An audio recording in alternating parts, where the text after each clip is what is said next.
salué.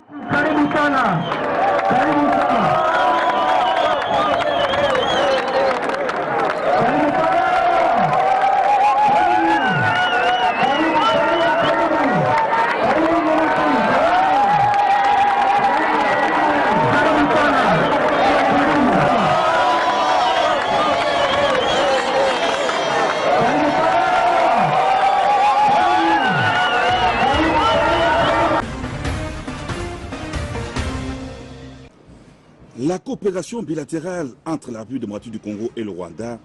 des questions de sécurité entre les deux pays et l'intensification de relations diplomatiques, trois importants sujets débattus au cours de la rencontre bilatérale RDC-Rwanda. En séjour à Goma, le président de la République,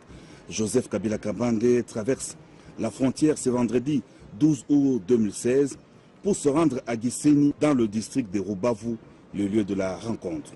Après l'accueil à la frontière par la ministre des Affaires étrangères Louise Mushikiwabo, le chef de l'État a été reçu par son homologue rwandais Paul Kagame à Serena-Lac-Kivu pour des entretiens en tête-à-tête, entretiens qui ont été ensuite élargis aux délégations de deux pays. Du côté de la RDC, on a noté la présence du ministre de la Justice, Alexis Tambo Mamba, et de ses collègues chargés de la Défense et des Mines, Atamatabe et Martin Kaboueloulou.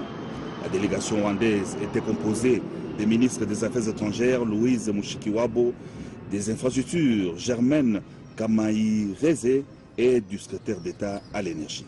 Les deux parties ont échangé sur plusieurs sujets d'intérêt commun et convenu du renforcement de leur coopération bilatérale, notamment dans le domaine du commerce transfrontalier et de l'énergie, particulièrement dans l'exploitation du gaz méthane dans le lac Kivu.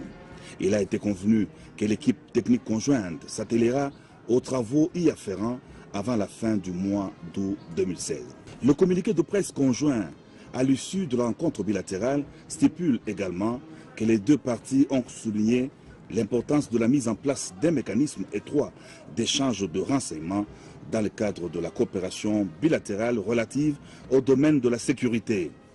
La rencontre s'est aussi félicitée des progrès réalisés dans les efforts d'éradication des forces négatives. Les deux parties se sont enfin engagées à fournir des efforts mutuels pour la redynamisation de leurs relations bilatérales, notamment par l'intensification de relations diplomatiques entre le Rwanda et la République démocratique du Congo. Les deux chefs d'État ont répondu aux questions de la presse à l'issue de cette rencontre. Le FDLR, c'est un problème qui ne date pas d'aujourd'hui. Au moment où nous parlons, il y a des opérations qui sont en cours depuis 2 ou 3 ans. On n'a pas donné un délai pour la fin de ces opérations,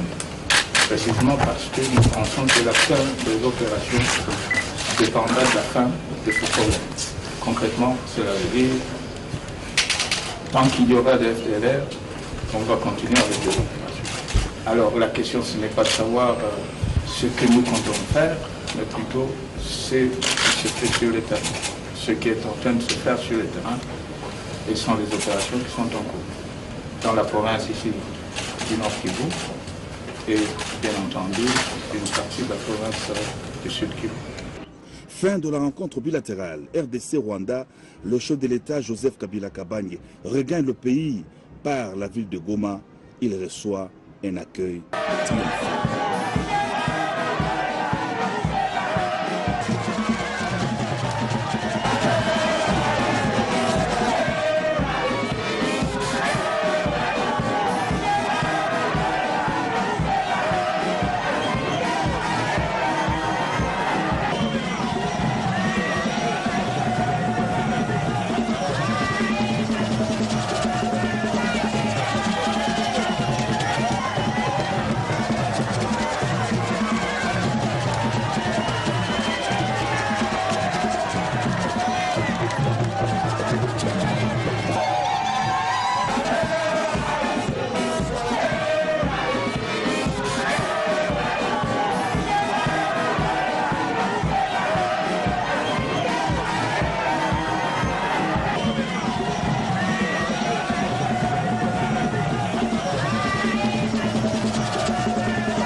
Lingala Fassi, l'honorable Zachary Baba Baswe, Lingala Fassi, les mollahs de la presse congolaise. Lingala Fassi, Lingala Fassi, Lingala Fassi, happy birthday to you.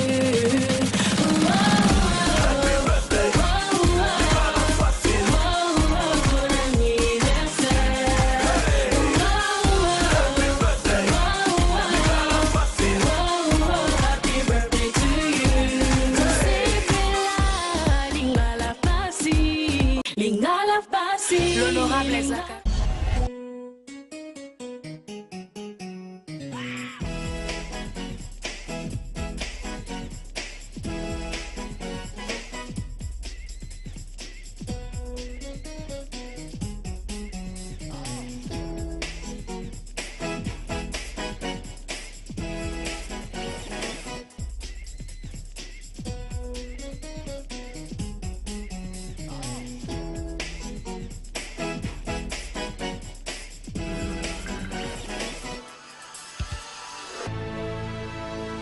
Mbote na bino balandi ya lingala facile édition ya lelo mercredi 17 août 2016 dans un mois le fundu pe lolendo ya représenter yango bino bozwi occasion kitoko ya kotala lingala facile ya lelo boyeba ke toza na esengo makasi ya kopesa bino basango pe ezali ya ndenge na ndenge kimi na nkolo eumi na bato mabota na bino bolanda biso na bokebi nyonso esengeli koyeba ke mokonzi mboka Joseph Kabila Kabange asalisaki bongo conseil supérieur ya défense mpona makambo etali ya massacre ya Beni. David Bola Fapeko kokubwana mpona commentaire. Banoko awa bozozo chef de l'État Joseph Kabila Kabange, fils de la paix, en tant que commandant suprême Yabafar DC PA PNC, mardi 16 août 2016 tango à Salisaki Mobangi na conseil supérieur ya défense awa na province ya Nord Kivu après ba massacre ya ba paisible citoyen oyo esalemaki mikweleki na kati ya ville ya Beni. Tomonaki na conseil oyo présence, il y a Premier ministre, il y a vice-premier ministre intérieur, vice-premier ministre de la Défense, chef d'état-major général de Bafar DC, Yepé Azalaki, y compris l'inspecteur général de la police nationale congolaise. Na Meshawana Mokonzi Mboka a pesaki ba instruction ferme dans la mesure moko ya makasi oyo azwaki de façon que kimia eza la slogan te mais ezonga noki na isika ba massacre wana esalemaki na suka nango vice premier ministre Evariste Bochab yende asalaki compte rendu ya réunion oyo kutu le chef de l'état atindaki premier ministre mbala moko na 10 km ya Bunia esika bandeko na biso bakufaki bozwa arrivé ya matata ponio na Beni ye moko akendati esika massacre wana esalemaki awa bozomona ye na maire ya ville ya Beni tango bazalaki ko beta masolo asolaki pe na population pona koloba ke gouvernement etiki bango te ezali elongo na bango pe bakaboli mawa population pe eyebisaki ye baposa na bango na kada komona loin matata ponio alobaki na bango ke nyonso balobi na ye ayoki yango akokomisa yango na le premier citoyen de la République parce que yende moto atindaki ye rakaraka awa na Beni yasa Seni esalaki bongo réunion technique na bandeko ya Monisco elekanaki ndenge nini koko bwana eli susu mpona commentaire pe Ibrahim Ndokuwa reportage. Il a dit que délégation ya Monisco ekoki kokutana na ba oyo ya Seni te banoko pona yango awa bozozwa ndenge e réunion technique de travail intégré oyo ezalaki spécialement pona kuluka possibilité ya coordonner appui logistique ya malamu na profit ya opération ya révision ya fichier électoral ndenge esalemaki mokolo ya mardi 16 août 2016 na kati ya siège ya commission électorale nationale indépendante seni na mokuse nyonso oyo po ete baclarifier niveau ya ba intervention logistique ndenge na ndenge oyo oni elobelaki na likambo etali ndenge seni esalaki misala avec biloko oyo gouvernement na biso epesaki mpona bino boyeba ke ye moko Corneille Nangaa Yobelu nde akumbelaki réunion oyo avec na pointe bacoordonnateur logistique ya Monisco oyo batravaillaka awa na Kinshasa pe na este ya ba RDC banoko à part secrétaire exécutif ya Seni Ronsard Malonda, pe directeur ya chaîne logistique ya Seni, Kofi Madilu, tomonaki pe conseiller technique principal ya projet d'appui na cycle électoral PASEC PNUD. Alain Ayodokun, na chef ya unité électorale ya MONUSCO rattaché na Seni, Dominique Adjawinoun na Pointe. Bien supervision ya directeur ya mission support ya MONUSCO Siri Guy.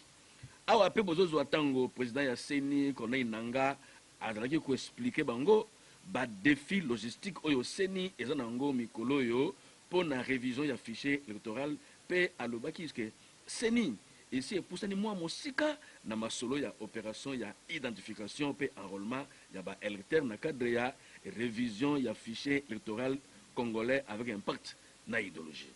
MONUSCO na tour nango elobaki ke awa Seni epusani boye bango pe na tour na bango bakala mingi te, c'est-à-dire d'ici septembre 2016 ekopesa ba pareil volant, c'est-à-dire ba avion na Seni po basala mobimba avec musala esala makitaka ete ya bino